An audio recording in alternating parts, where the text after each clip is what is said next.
রাজ্যে আইনের শাসন ও প্রশাসনিক নিরপেক্ষতা নিয়ে গুরুতর প্রশ্ন উঠেছে সাম্প্রতিক ঘটনা প্রবাহে। আরেনায় ভুক্ত একটি প্রভাতী দৈনিকের সম্পাদক এবং একটি টিভি সংবাদ মাধ্যমের সম্পাদকের দায়ের করা একাধিক এফআইআর 48 ঘন্টা অতিক্রান্ত হওয়ার পরও নথিভুক্ত হয়নি। সামনে উঠে এসেছে এমন অভিযোগে বিষয়টি শুধুমাত্র একটি প্রশাসনিক বিলম্ব নয়, বরং এটি স্পর্শ করছে গণতান্ত্রিক কাঠামোর মৌলিক উপাদান অর্থাৎ সংবাদ মাধ্যমের স্বাধীনতা ও আইনের সমতার নীতিকে। আরেনায় নথিভুক্ত বহুল প্রচারিত একটি দৈনিক পত্রিকার সম্পাদককে হুমকি দেওয়া হয়েছে। প্রকাশ্যে ঘটেছে তার বাড়ির সামনে জমায়েত, পোস্টার সাঁটিয়ে প্রাণনাশের ইঙ্গিত এবং মাইকে বক্তব্যের মাধ্যমে হুমকি প্রদানের মতো ঘটনাও। বিষয়টি নিয়ে সংশ্লিষ্ট থানায় এফআইআর দায়ের করা হলেও তা গ্রহণ করা হয়েছে কিনা বা গ্রহণ করা হলেও সেক্ষেত্রে কোনো পদক্ষেপ নেওয়া হয়েছে কিনা তা নিয়ে স্পষ্টীকরণ নেই খোদ পুলিশের। জনতা পার্টির কে উনি এবং উনি যে ওনার মাইকের মাধ্যমে যে দাবি রেখেছেন, উনি জানেন উনি কে, উনার পরিচিতি কি এ রাজ্যের মানুষ জানে না, সবই জানে। এবং উনি যেটা ওই দিন বলেছে আমি আপনাদের সাথে একমত, তার কোনো অধিকার নেই এই কথা বলার। আইনি ভাবে সে অন্যায় কথা বলেছে, তার বিচার তো হতেই পারে। কিন্তু আমি বলবো যেই ব্যক্তি ওই সানি দেবরায় আমার পড়োশি, উনি বলছে আমার সমস্ত কিছুর ব্যবস্থা হবে, এটা আমি আপনাদেরকে গ্যারান্টি দিয়ে বলতে পারি। সময় উপযোগী তার শাস্তি পেতে হবে, যেমন কর্ম হবে। এই রাজ্যে অন্যদিকে একটি টিভি সংবাদ মাধ্যমে এক বিধায়কের নাগরিকত্ব নিয়ে প্রতিবেদন প্রকাশের পর শুরু হয় পাল্টা প্রতিক্রিয়া। প্রতিবেদনের সত্যতা নিয়ে প্রশ্ন থাকলে আইনি প্রতিকার গ্রহণের সুযোগ থাকলেও ব্যক্তিগত আক্রমণ ও কুৎসা রটনার অভিযোগ উঠেছে সংশ্লিষ্ট জনপ্রতিনিধির বিরুদ্ধে। এখানেও অভিযোগ, সম্পাদক 6টি মামলা দায়ের করলেও তা নথিভুক্ত করেনি পুলিশ।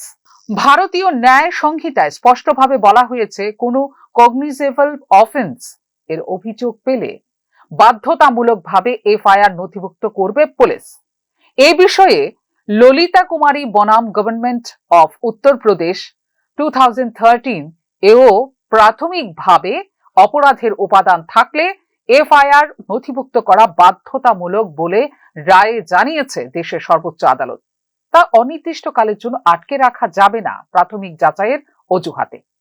যদি অভিযোগ নথিভুক্ত না হয় তবে ম্যাজিস্ট্রেট আদালতে শরণাপন্ন হতে পারেন সংশ্লিষ্ট ব্যক্তি।